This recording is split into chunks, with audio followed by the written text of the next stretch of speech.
what makes narcissists go insane in this one. We're going to be going deep into the narcissist's mind to explore what's really going on in there, what they're really thinking when they do these things. Because many of you take things the wrong way. You don't see what's going on behind the scenes. You take it personally as though it's got something to do with you. But actually, I can tell you, when you're dealing with someone who has a mental illness, very little of anything has anything to do with you. It's got far more to do with them and their mental state.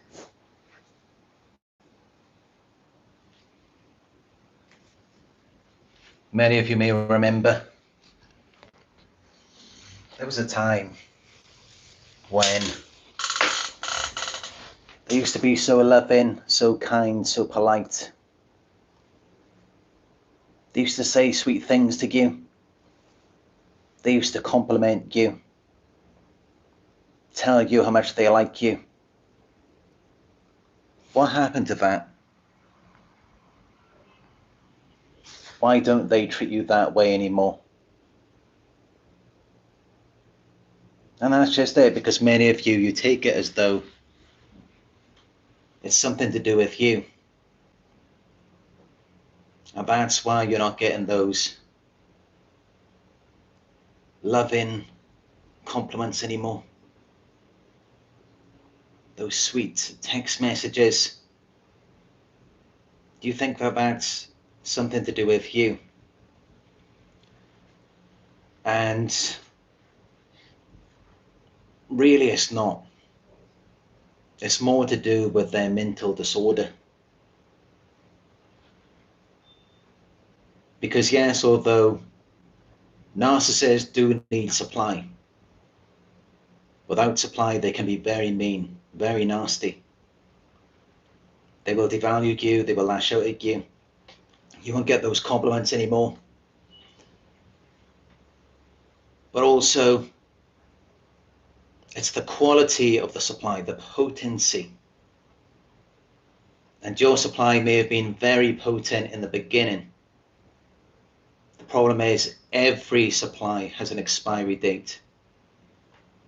It doesn't matter how potent it is at the beginning. Even if there was a perfect person walking the earth, it wouldn't satisfy a narcissist. It might initially, as long as it keeps them delusional, keeps them in the fantasy, but it won't last for long. And then that's how, because your supply lost its potency, it was no longer powerful enough to validate them. Or maybe you just began to see the real person beneath the mask. So you responded to them differently.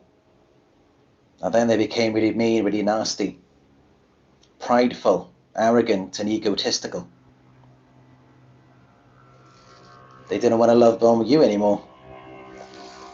They didn't want to say nice things to you.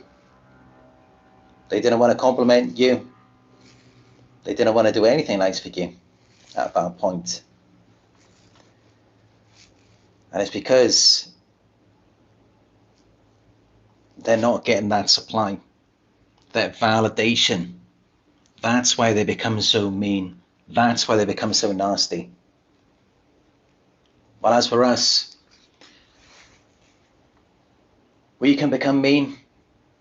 We can become nasty when we don't get that alone time to ourselves.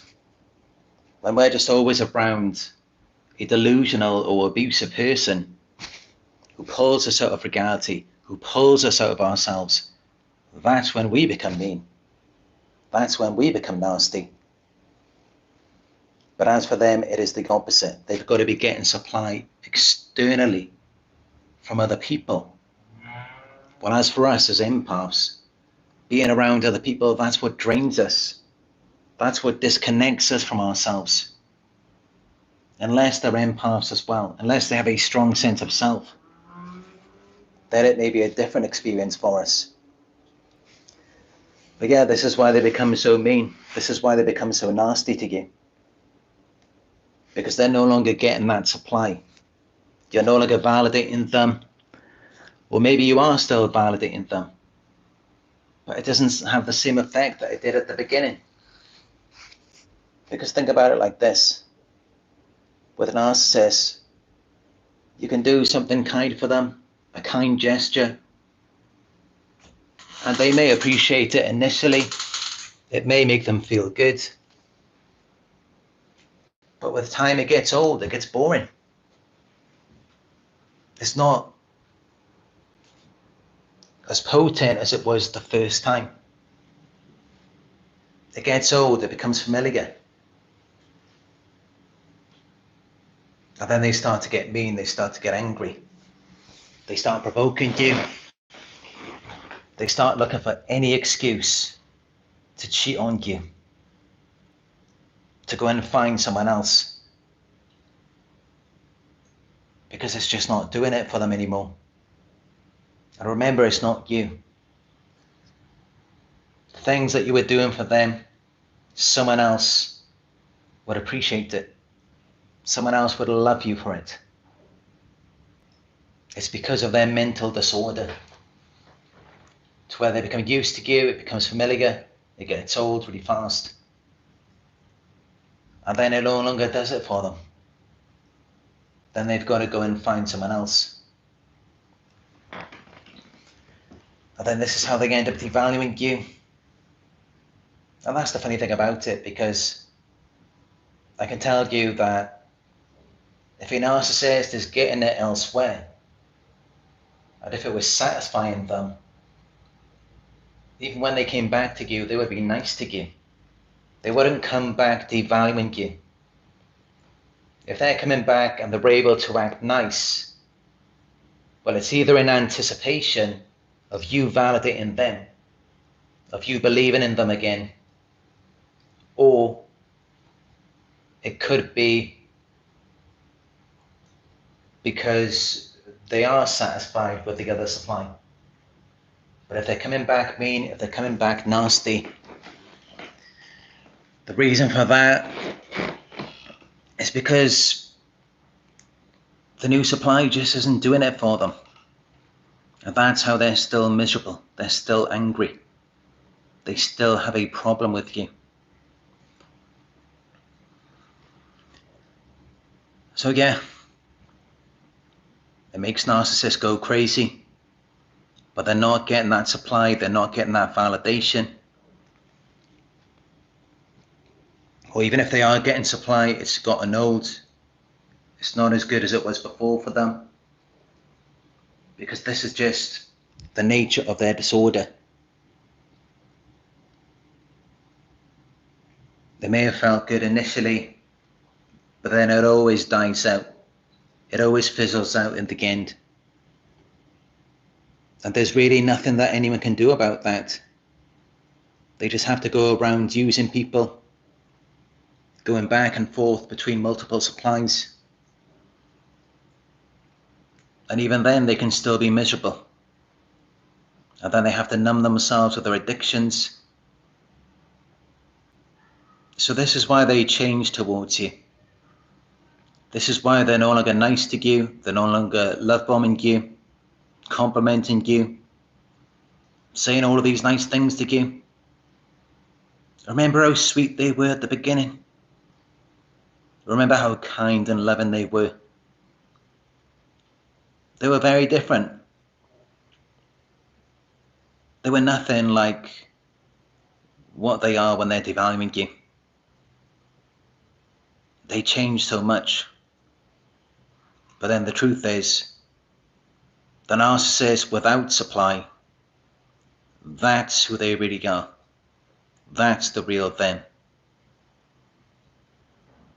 Because the supply is just to fuel the disorder, the grandiosity, the false self.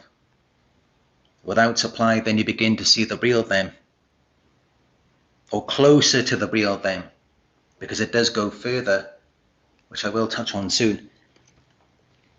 But also for us as empaths, I think we can all agree that no one ever really sees the real us.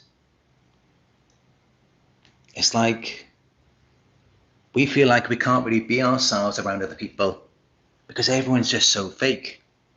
Everyone's inauthentic. Most people don't have a self. And we have to be around someone with a strong sense of self in order for us to feel more like ourselves. So maybe no one sees the real us. We only feel like ourselves when we're alone. Or when we're around someone who can accept us without judging us. Someone who is comfortable in their own skin. Someone who is able to be themselves. Because we can be ourselves around that type of person. But yeah, back to the narcissist. Even when they get mean, even when they're devaluing you, that's not the real them. That's not who they really are. That's actually just another means for them to get supply. If they don't think that all of their lovey-dovey tactics are not going to work on you, then they will settle for negative supply. They will settle for devaluing you, for insulting you and putting you down, triangulating you, gaslighting you, just doing whatever they have to do. And all of these things, it may confuse you. It may make you wonder why they're doing that.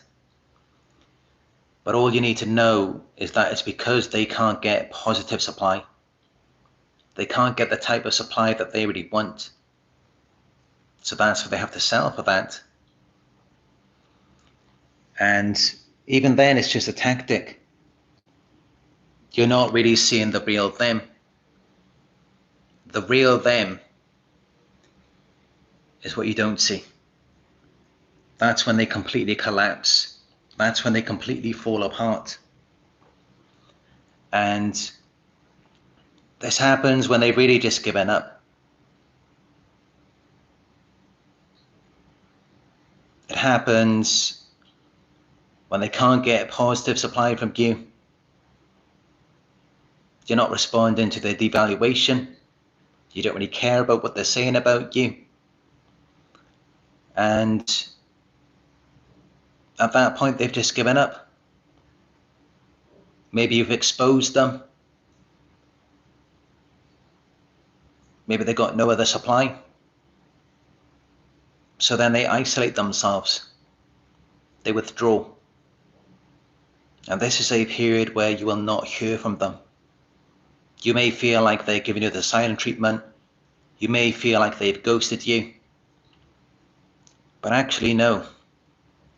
Many times it may just be that they've taken a fall. It may be that they are really going through it. It may be that they are experiencing a narcissistic collapse, where they are without supply. And it may be because they don't have any options, or in some situations they may have options, but they don't care. Because all they really want is that grade A. All they really want is you. And they can't have you, so they withdraw. They isolate themselves. And they enter a state of depression.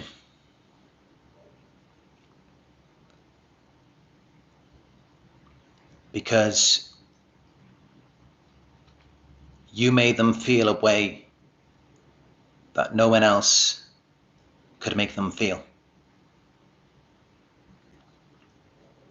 You validated the false self. You validated their grandiose delusions. You stabilized them. And then without you, they destabilize. They fall apart. And they may not even have the energy to seek new supply. So then they just withdraw and you won't hear from them for a while. You may be wondering what they're doing. You may be wondering where they've gone. You may assume that they just found someone else and now they don't need you. But actually, many times that's not always the case. It may be that they've taken a fall. It may be that they've destabilized and they were accustomed to your supply and they don't feel like anyone else could ever replace you. But even then, this is only for a certain period of time. Because remember, narcissists, their feelings change from one moment to the next. So they may feel that way for a certain amount of time. But then it won't be long until they start seeking new supply again. Because they can't just remain alone. They've got to find someone else, and they will find someone else. And then what they will do is they will just lie to themselves. They will just tell themselves that this new supply is grade A, that this new supply is better than you. When really, deep down, they know that it isn't. But what else are they supposed to do? When they know that they cannot have you. When you've really shut them out this time. When they know that you're not going to give them another chance. That they have no other choice but to move on with a new supply, even though they may not want to.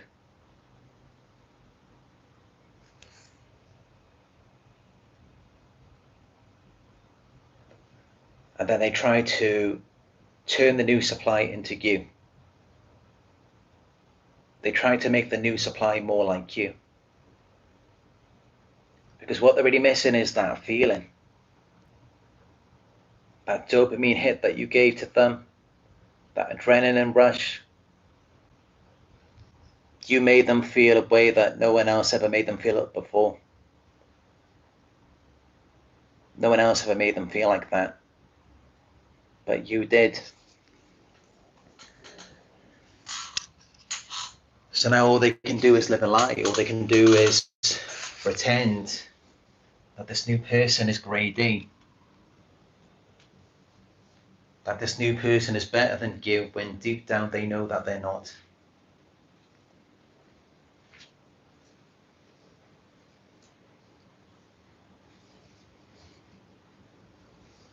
But they may seem happy. They may seem like they've moved on. It may seem like things are good for them now.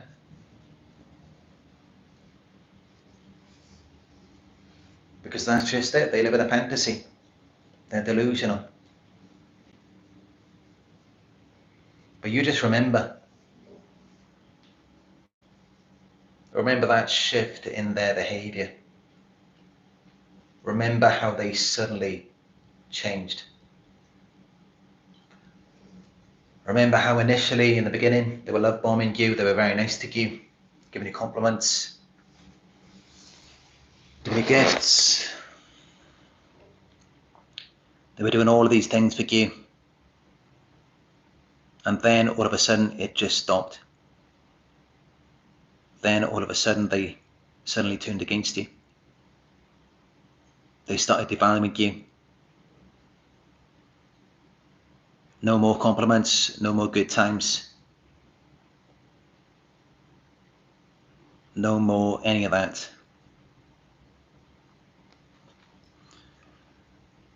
And then they started to become very mean. They realized that they had to settle for negative supply. They realized that the compliments were not going to fly with you anymore. They realized that that was not going to have the same effect on you. They realised that it was not going to make you feel good like it did before, after the things that they had done to you, or after the things that you had seen from them, or the things that you had heard about them. They realised that now you're going to be seeing them differently. They realised that things are not going to be the same way anymore. So that's why they devalued you. That's why they turned against you. That's why they had no choice but to set up a negative supply. But even then, that's not really them. It's just another one of their masks, Dr. Jekyll and Mr. Hyde. Neither of them is the real them. The real them is when they completely collapse, when they can't get any supply from you anymore. But you may not get to see that because they do not want to be vulnerable. They do not want to show that side of them to anyone. Even when it seems like they're sad, they're upset, they're unhappy. Even when it seems that way, that's usually just an act. That's usually just them trying to manipulate you, playing the victim, guilt-tripping you. Most victims will never see the real person underneath the mask. You will never get to see that side of them.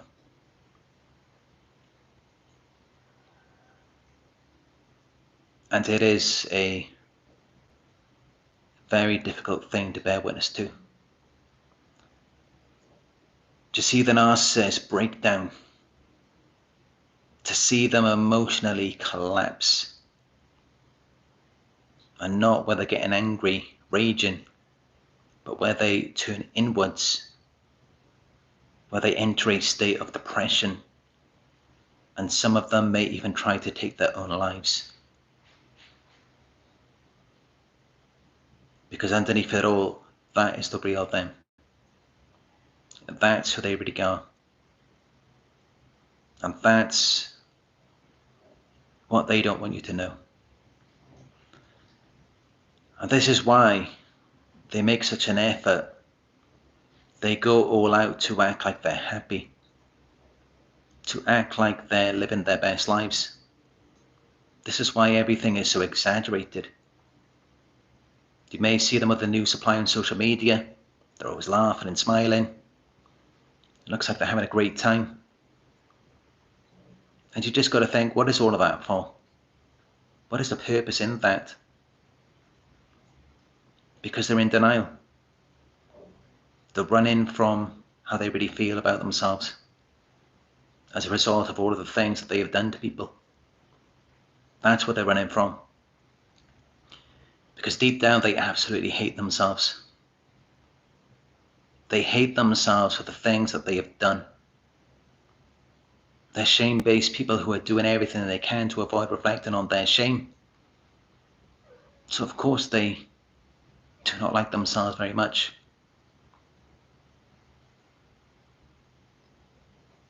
But they will do anything they can to escape. They will do anything they can to disconnect from their emotions. Anything to numb the pain. The pain that it brings them just to be themselves. Because they do not like themselves, they hate themselves. They'd rather be anyone else other than them. And yet, when you were with them, you kept trying to get them to be vulnerable. You kept trying to get them to open up. You kept trying to get them to connect to you so that you could connect to them. For them, that's one of the worst things that you can do to them. Because for them to be vulnerable, when you're pushing for them to be vulnerable, when you're pushing for them to open up,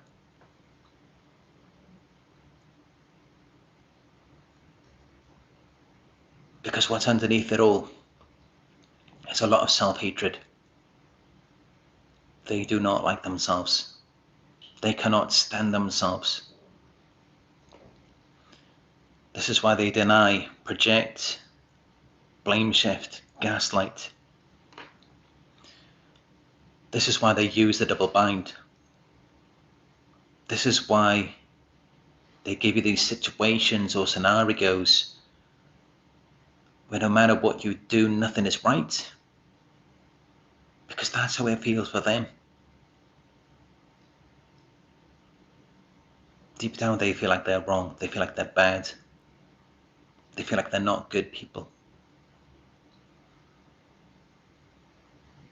And that's what they don't want anyone to know. Because they're egotistical. They have this false sense of pride that protects them from their true feelings about themselves. And it just brings them even more shame. If people were to know the real them, if people were to know how they really feel about themselves, and that's why they don't want anyone to know. They don't want to reveal that to anyone. And this is why, when they can't get supply from you anymore, from the grade A supply of the empath, they can't get the positive supply from their compliments or praise. They can't get the negative supply from putting you down. You don't believe in it anymore. You realize you're better than that. When that happens, then they just isolate themselves. They want to be alone. They just sit at home alone, close the curtains, and they just lay down. They might spend a lot of time sleeping. They may not eat much. And some narcissists may resort to drugs or alcohol. Other narcissists will just lay there and they will be really going through it. They will be really depressed. Some of them may even cry.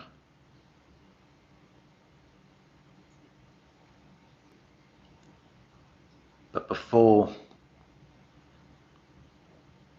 you start to feel like maybe this person can actually feel something for you, maybe they can actually love you, just know that they're not crying for you. They're not crying because they love you or because they miss you. They can't. They can't ever love you. They can't ever miss you as a person. Even when they're sad, even when they're crying, even when they're falling apart,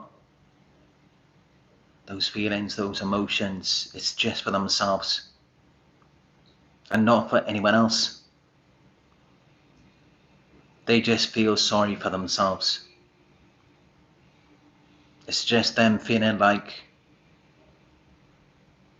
they're not a good object anymore. Now they're a bad object. Because this all goes back to childhood. Black and white mentality that they never grew out of. But they could either be a good object or a bad object for their narcissistic parent. And initially they tried to be a good object for you. And then they try to make it out like you're the bad object. They try to put that onto you so that they could feel like they're the good one.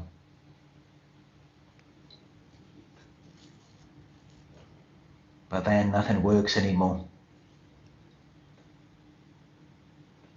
Whether they love bomb you or devalue you, they still can't get supply. So then they just isolate themselves. They accept, all right, it's them. They're the bad object now. They're the one who is a horrible person. And in this stage, typically, It lasts for a period of time. The narcissistic collapse, where they just feel so down, they feel so bad about themselves. But keep in mind, I mean, most narcissists, they do have enablers, flying monkeys, who boost them back up, who feed into their narcissistic delusions, their grandiose fantasies. There's always someone there to do that for them. And of course, what does that do? It just fuels the disorder until eventually they come back. They come back as the same old narcissist that out seek and supply again. Or they may even come back to hoover you if they think they've got a chance. But in some extremely rare cases, where the narcissist doesn't have anyone, no enablers, no fly monkeys, which of course is very rare, because narcissists, I mean, they always have something going for them, something that people love about them. I mean, most people do, whether it's their charm, their charisma, their money, their physical appearance, their body, sometimes even their intelligence. Most narcissists have something that keeps people enabling them, that keeps getting them a supply. But in some rare cases, some narcissists don't even have that. And when that happens, sometimes they do begin the healing process. They start to recover from narcissistic personality disorder, because that's all they really need, is to be alone, without supply, without enablers, without flying monkeys, without anyone there to support their delusions. That's what inspires them to change, because they have no other choice at that point other than to take their own lives, which is something that many narcissists would do in that position. So it's difficult to say if that would inspire change in a narcissist, or if they would take their own lives. It's hard to tell. It depends on the narcissist.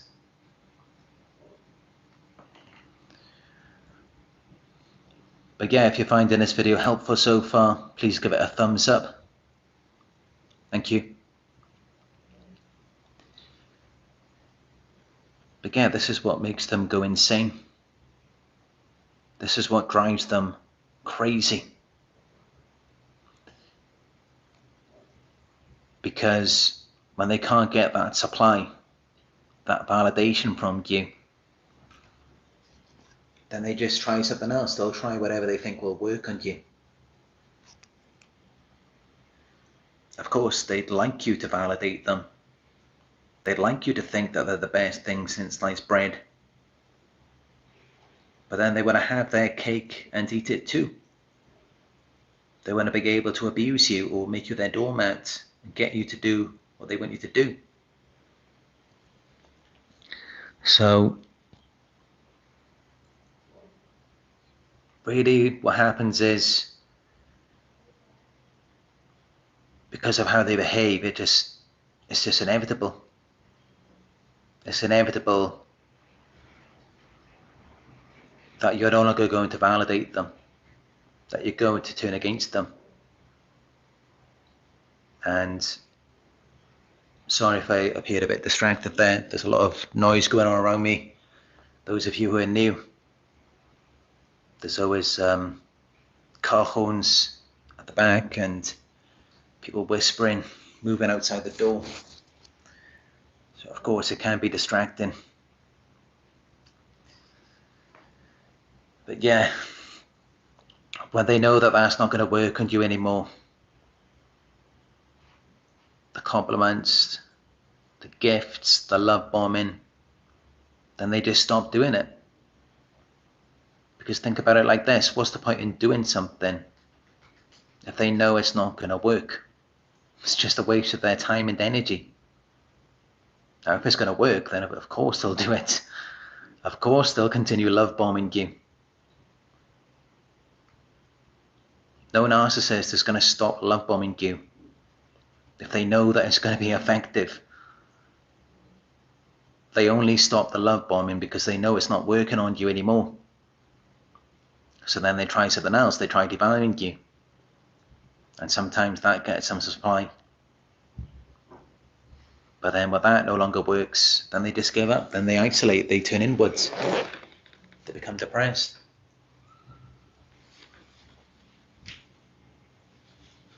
And that's really their true selves.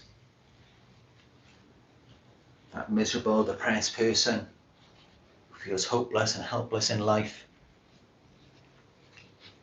Well, of course, for us as empaths, it's the opposite. Our true selves, it's when we feel like we can do anything. When we feel like we can take on the world. We feel so positive, optimistic. That's who we really are. But we never get to be that way around them. Because it makes them feel inferior, it makes them feel inadequate.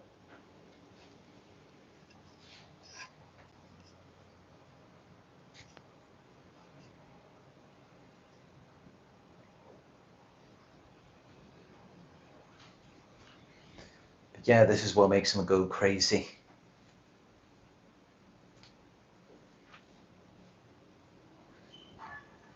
This is what causes them to destabilize.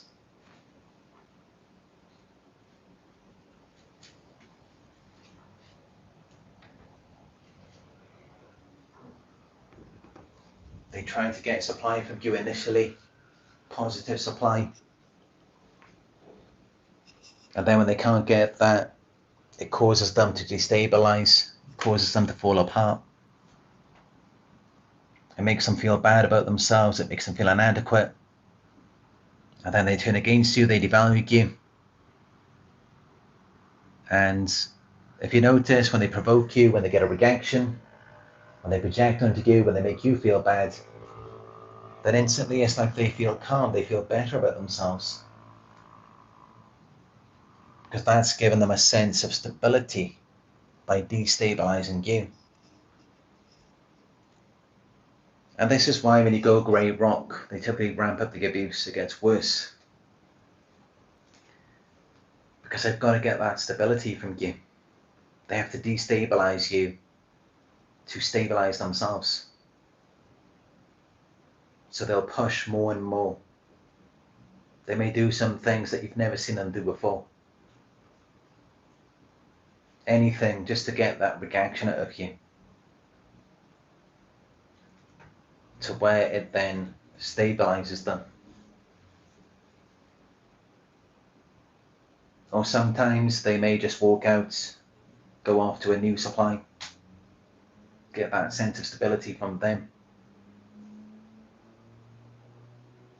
But what they won't do is go into that destabilization process, which is actually what they need to do. Because what they're doing is they're destabilizing your true self, who you authentically are, to stabilize their false self, who they're pretending to be. But what they really need to do is just let it fall apart. Because it's fake. It's not genuine. And they just don't want to accept it. But that's why, I mean, it's like no matter who they're with, no matter what they have, they're always miserable. It's never good enough for them. And This is why they have to manipulate people, lie to them, future fake. They have to con you.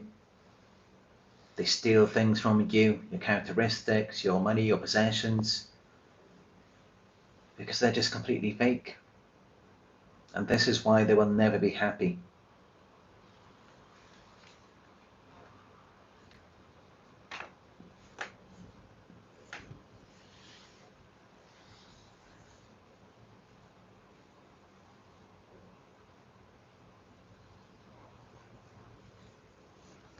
And this is also why they always have to be in control. They always have to control you. They're very insecure, hypersensitive to criticism, rejection, abandonment, exposure. Because what they have is fake. And they just don't want to let it go. They don't want to let it fall apart. But that's really what they have to do. They have to stop lying to themselves. But of course, as we know, they're not going to do that.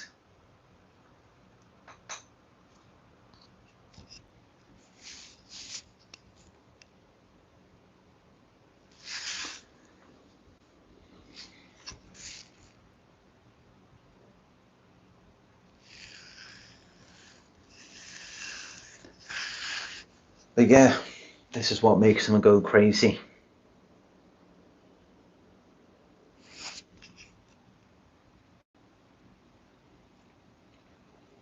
I'm just reading the live chat. Let me know what you think about what I've said. I've given you some insights into the narcissist mind. And based on my lifetime of experience with narcissists, and also 7 years of research, there will be 7 years in January. So yeah, let me know your questions. I've just been to a waterfall today. Just went to see what it's like down there. Went for a little swim in the waterfall. It was kind of weird though, because as I was walking there, it took me about an hour just to get there on foot. But yeah, it was weird. Just as I was about to arrive there, I was just a couple of minutes away, then all of these guys were coming in on bikes, and they were like screaming, "Woo!" And then again, when I was leaving the waterfall, there was like 2 families waiting in their cars for me to leave. But actually, no, they already saw me leave, and then they went to leave as well. So all of these people arrived at the same time as me, and left at the same time as well. And yeah, they were waiting in their cars, giggling with all the beats blasting. And then they were laughing as well. They thought something was funny. Do you think there's anything funny about me? Anything worth laughing about?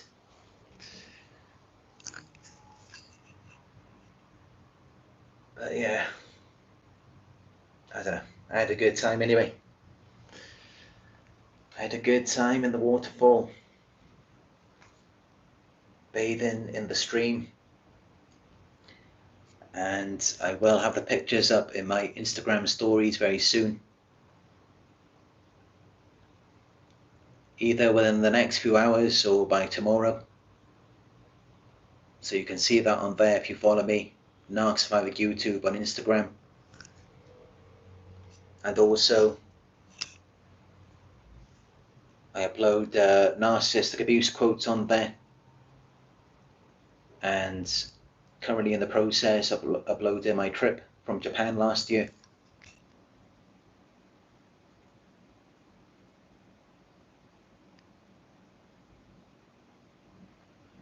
I don't know what's up with my voice today though. You may hear that something's off. I've got a bit of a sore throat. So it's a bit of a strain cue.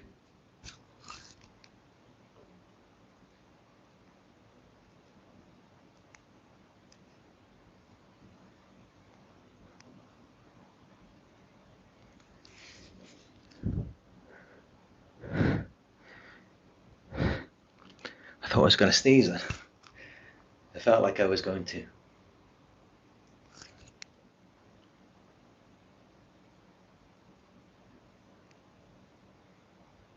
Alex Major says they are a trained fighting machine.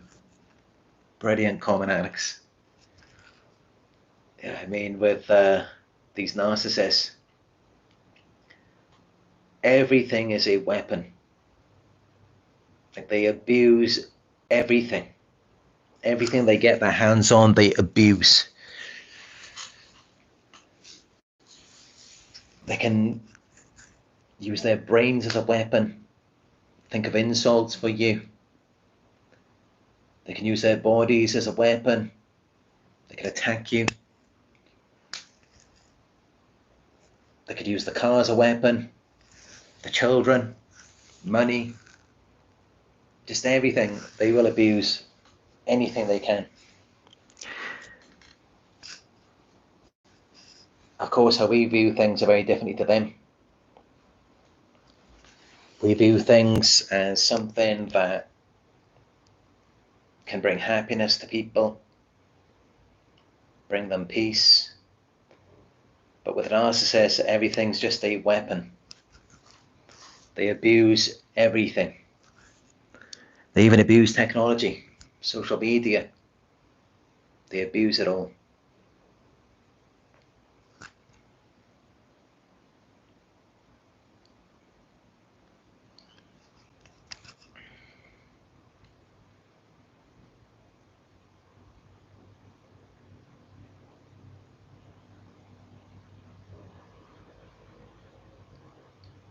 Deadass Squad says dating one currently so trauma bonded. Yeah, I did a video recently on how to break the trauma bond. You've just got to practice radical acceptance and then realize that you can't fix them and that you've just got to put the focus back on yourself, because that's the only way that anything is going to change. And another good way of looking at it is that although we say that it's a trauma bond, it could be helpful to look at it as though this is all happening in your brain. Now just imagine your independent brain. Just imagine it floating in the air and you're having these thoughts, you're feeling trauma bonded to them. And maybe that can help you to separate from them, to no longer feel bonded, by recognizing that you're not physically attached to them. It's an emotional attachment. And typically that goes one way. You're attached to them, but they're not fully attached to you. They're attached to you in a dysfunctional way.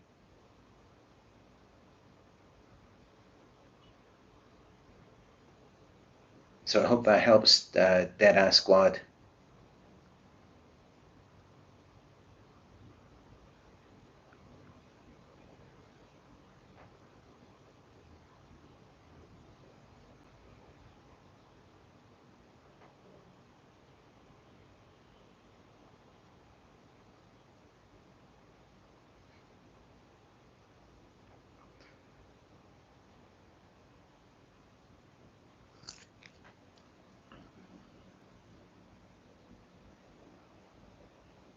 Irani says rejection is a part of life. Narcissists can't take rejection. Yeah, rejection is a part of life. And it's not just that. I mean, we're not just rejecting them for no reason. I mean, we're not like that. We're nice people. But it's like they're abusing us. They're hurting us. So we're rejecting them to protect ourselves, to defend ourselves, for our own safety, which means that we're not really rejecting them. And really, you can't really reject them anyway, because you never see the real them. No one ever gets to see what's really underneath that mask. And yet, of course, this false self is so important to them. It needs external validation. Without that supply, without a potent supply source, then they destabilize, they fall apart, they become very mean. And then that's why we end up rejecting them.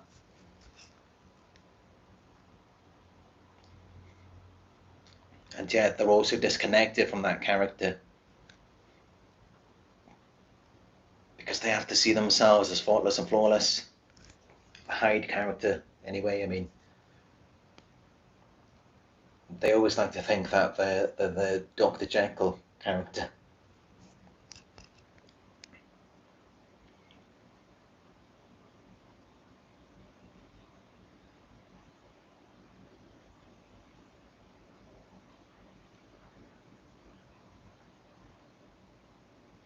Brewster says they want to be smart so bad, but smart folks don't hurt people.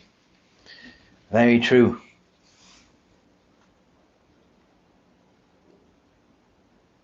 And smart people also don't live in a fantasy or have grandiose delusions.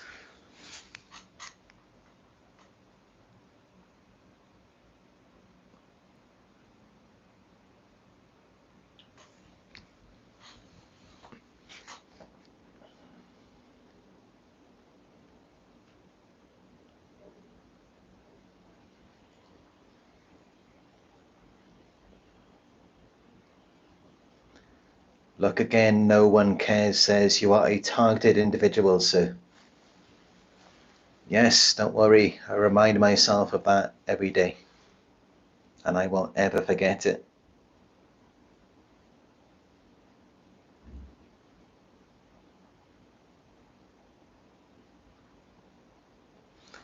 Rosie Marie Moore says, Christopher, thank you. How do I build my self-esteem back up? I haven't had a date in 6 years. 6 years is a very long time.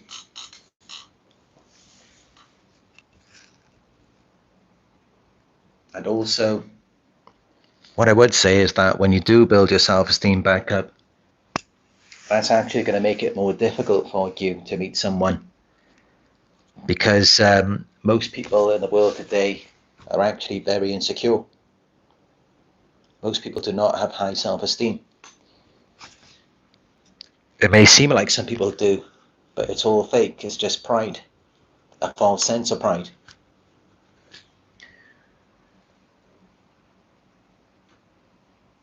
But yeah, if you do build your self-esteem back up, then you will typically attract other people who have high self-esteem. And to do that, I recommend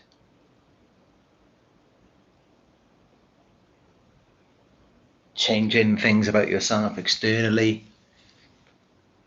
You could do your hair differently. You could get some new clothes. That will improve your confidence. And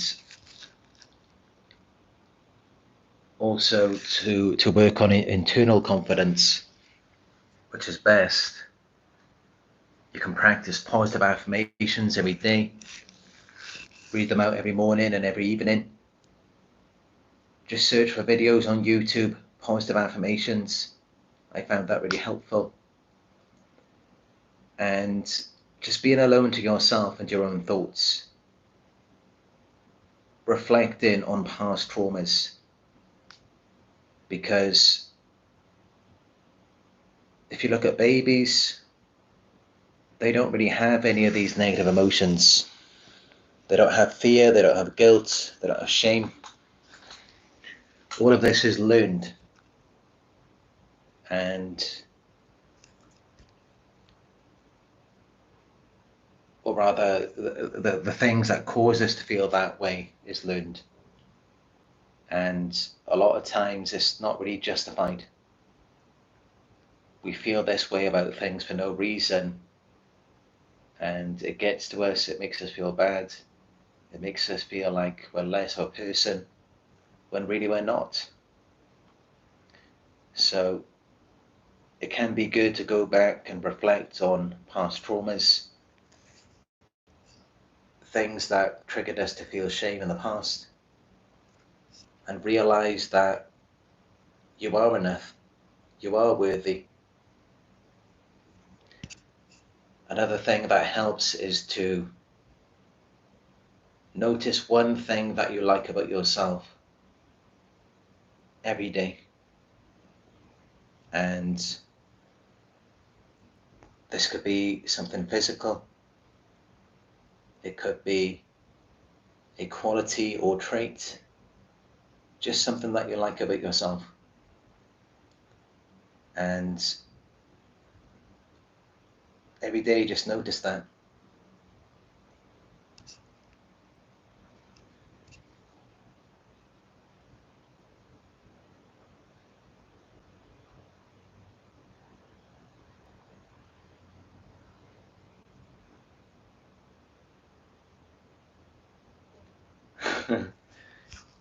Faith says it's their problem, Chris, not yours.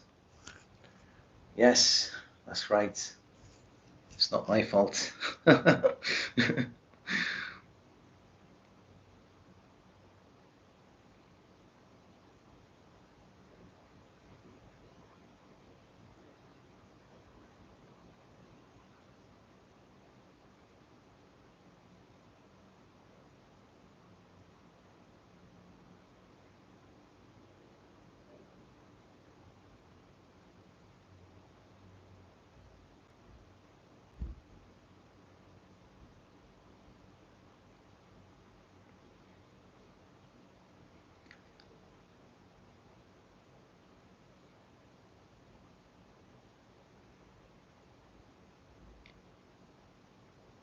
John Tracy says, loving the Instagram posts. Glad you like them, John.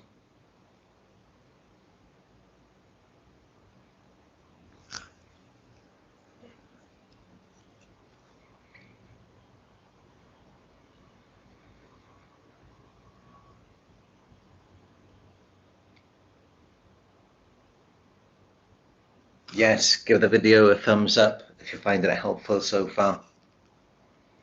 It helps the YouTube algorithm to get this video out there, so that other victims of narcissistic abuse will see it as well.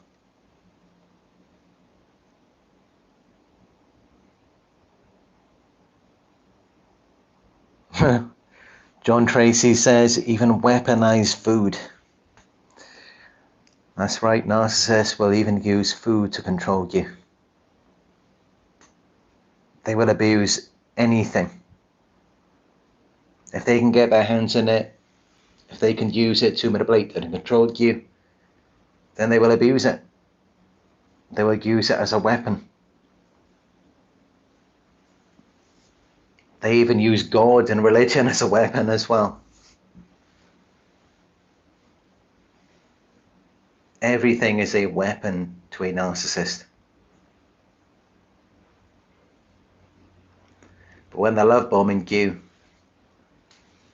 then everything is like a tool of pleasure. And then those very things can be used as weapons later on.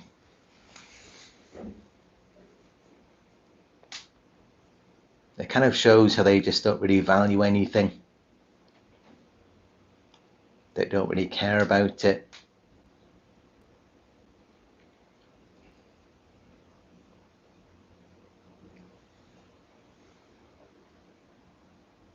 Snucklebum says, I'm trying to break the trauma bond.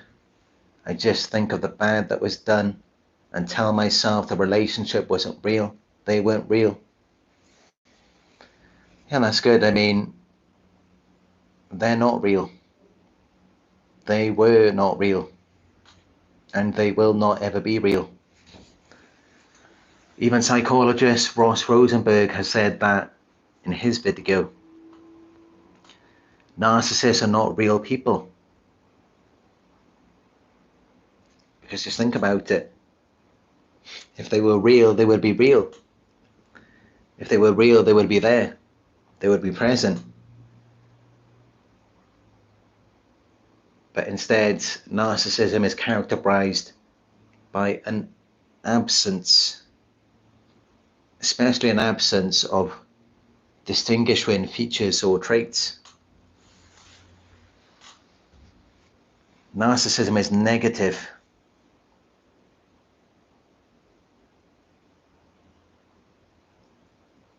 It's all fake. It's a false character.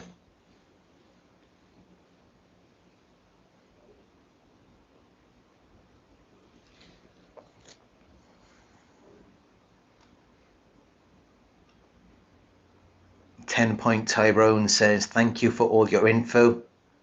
It helped me get away from the narc. You're very welcome, 10-Point Tyrone.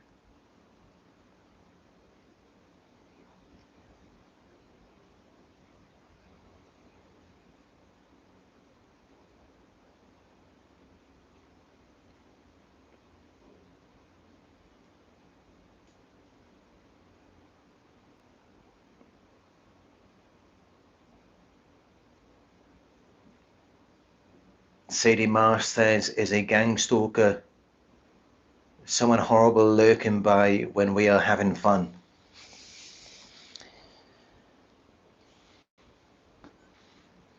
Yeah, that can be them. They always do the opposite because that's what gives them power. Or maybe I should say that's what gets them power from you. It causes you to hand your power over to them when they're opposite to you. Because when they're opposite, naturally it causes you to resist.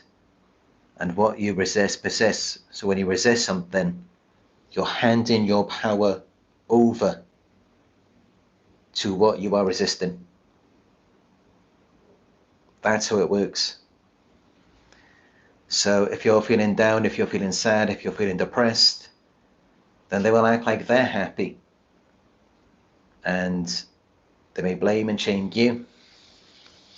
That will make you resist. And of course, by you resisting, you are then handing your power over to them.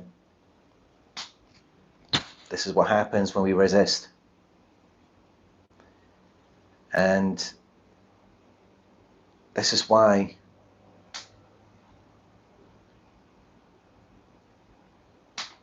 some narcissists, high spectrum,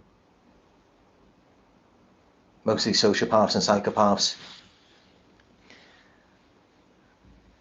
they like to murder and rape people, some of them, because of course, I would think that most people don't want to be raped or murdered. So it creates resistance in their target. And of course, by them resisting, by them trying to pull back, it then hands their power over to the narcissist. And this is why I said in a live video, I think around 1 year ago, I said, what if a sociopath or psychopath was trying to rape someone, and then that person actually just got into it, and they didn't resist it anymore? Then they wouldn't be given any power to the abuser. So maybe then they might just stop. Maybe they wouldn't be interested in it anymore.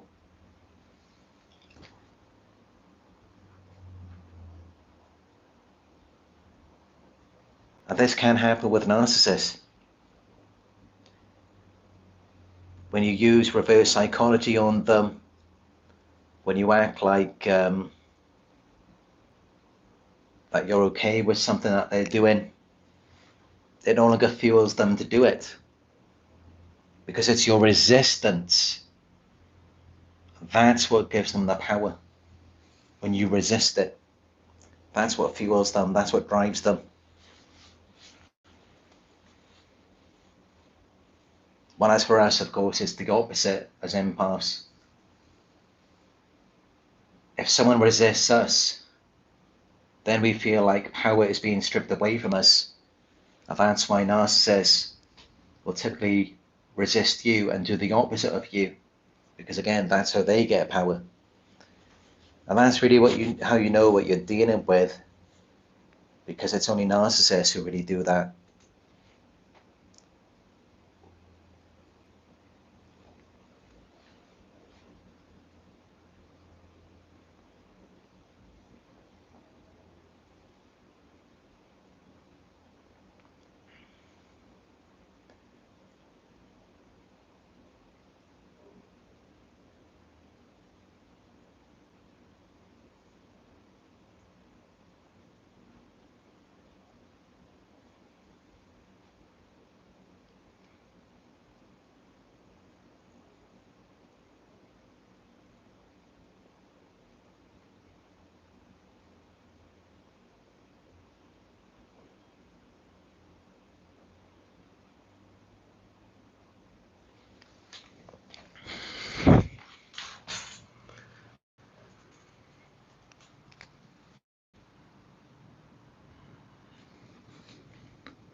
Still in the same spot here in Malaysia.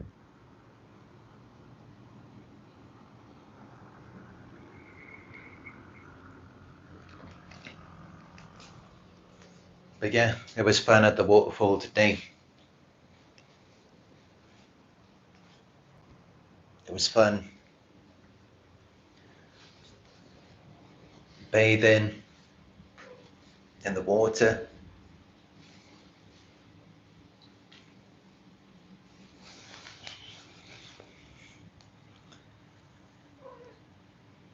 I wanted to do a video there, but unfortunately I couldn't because there wasn't really any signal. But very soon I will have the content uploaded onto my Instagram stories, so you will be able to see it on there. Just follow me on Instagram. It is Narc Survivor YouTube.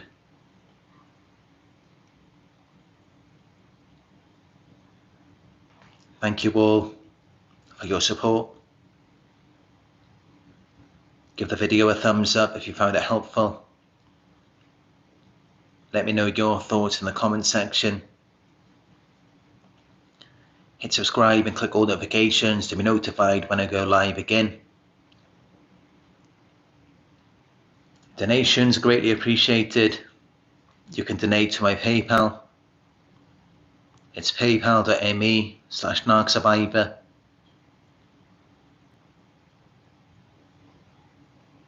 If you would like to book a one-on-one with me, just go to my website. It is narcsurvivor.co.uk.